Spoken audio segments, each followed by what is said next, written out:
Salam sejahtera Bapak Ibu, apa kabarnya? Semoga semua sehat sampai saat ini. Situasi yang tidak bisa dipastikan seringkali membuat kegelisahan dalam diri kita. Mungkin sebagian besar dari kita bertanya, kapan pandemi ini akan selesai?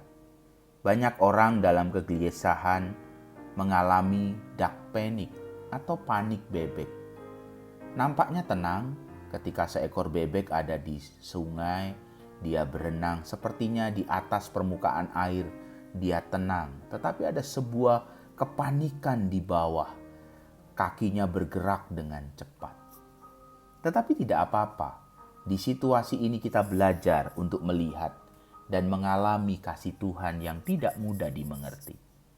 Anthony de Mello, seorang yang sangat inspiratif, bercerita tentang seorang guru agama yang mengajar murid-muridnya. Guru agama itu berkata di dalam pengajarannya, kita tidak akan pernah bisa mengerti Tuhan dengan lengkap. Seorang murid yang preman nyeletuk pada gurunya. Lalu untuk apa kita di kelas ini belajar tentang Tuhan? Guru agama berkata, sama seperti kita tidak pernah tahu kenapa burung berkicau. Burung berkicau dengan indahnya dan tidak ada yang tahu apa maksudnya.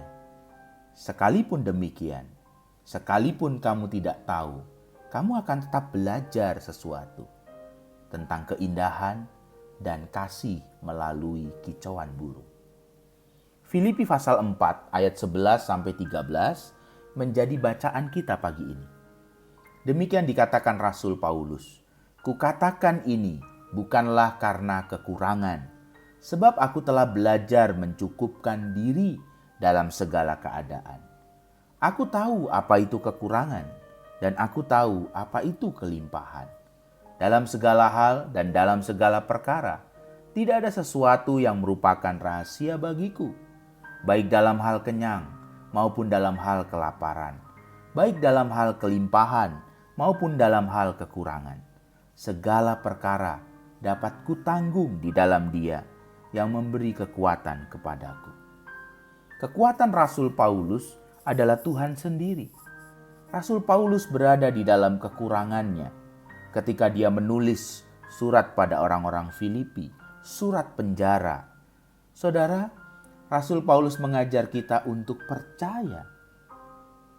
Bukan ketika situasi kita menjadi sangat baik, bukan ketika situasi kita selalu tercukupi, lalu kita percaya pada Tuhan. Tetapi ketika situasi kita dikatakan oleh Rasul Paulus di dalam kekurangan, aku belajar mencukupkan diri. Ada seorang penjual air dengan pikulan, saudara. Dia menggunakan 2 ember di sisi kiri dan sisi kanan pikulannya. Tetapi yang aneh, salah satu ember yang digunakan penjual air ini bocor.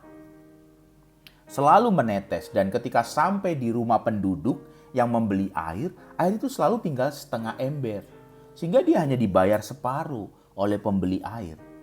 Teman-teman penjual air yang lain mengingatkan dia, "Untuk apa kamu melakukan hal ini?" Tetapi tidak ada seorang pun yang tahu. Penjual air itu melakukan hal itu setiap saat, tidak pernah mengganti embernya yang bocor. Dia rela mendapatkan setengah bayaran untuk 1 ember yang bocor yang tinggal separuh ketika sampai di rumah penduduk. Dia melakukan itu karena dia sedang menikmati sesuatu. Sepanjang perjalanan dia memikul airnya, dia selalu menyiram tanaman yang ada di sepanjang jalan yang dia lewati. Tanaman itu, bunga-bunga itu tumbuh dengan baik, berbunga dengan sangat indah, karena seorang penjual air yang rela menggunakan ember yang bocor, sehingga perjalanannya selalu menjadi indah. Kisah ini mengajak kita untuk belajar bagaimana kehidupan kita di dalam segala sesuatu yang mungkin tidak pasti. Tapi kita belajar untuk tetap menikmati hadirat Tuhan. Seperti Rasul Paulus dalam surat Filipi, surat penjara, situasi yang tidak mudah. Paulus kehilangan kebebasannya, sehingga Paulus berada di dalam kehidupan dengan segala kekurangan. Tetapi Paulus tetap meyakini hadirat Tuhan. Hidup ini bukan diukur dengan apa yang menjadi keuntungan kita, tetapi mesti dijalani di dalam menikmati hadirat Tuhan. Bahkan ketika hidup yang kita jalani ini tidak mudah, ketika kesusahan dan pergumulan melanda kehidupan, bukan berarti tidak ada hadirat Tuhan di sana. Ada Tuhan yang selalu hadir dan merasakan bersama kita. Sehingga Rasul Paulus berkata, segala perkara dapat kutanggung di dalam Dia yang memberi kekuatan kepadaku. Saudara, kita diajak untuk belajar seperti Rasul Paulus menikmati hadirat Tuhan, sehingga dia bisa menanggung segala perkara di dalam Tuhan yang memberi kekuatan kepadanya.